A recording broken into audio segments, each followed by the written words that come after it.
هنگامی که ظلم و بی‌عدالتی و سرکوبی مردم با قانون رخ دهد، قانون شکنی خود را در تاریخ ثبت می کند.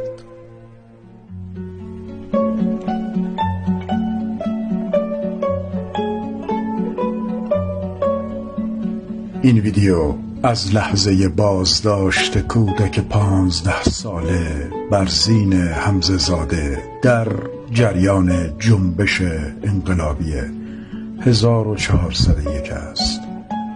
برزین پس از آزادی در اثر شکنجه‌های سخت و وحشتناک حکومت اشغالگر ایران هر دو کلیه‌اش را از دست داد.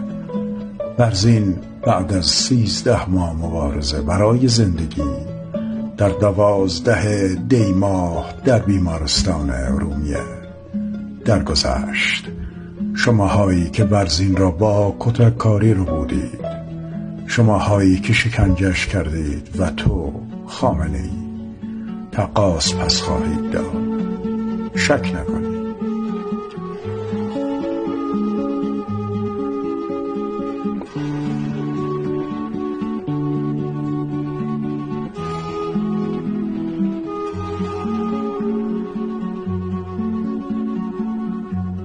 به شما اعلام می کنم که هیچ نیستید و اینکه این قدرتی که تا چشم کار می کند گسترش دارد و تا اعماق آسمان را به سیاهی و تاریکی کشانده است چیزی نیست مگر سایه کوچکی که به روی قطعه خاکی سنگینی می کند و بر اثر بادی خشمگین نابود خواهد شد.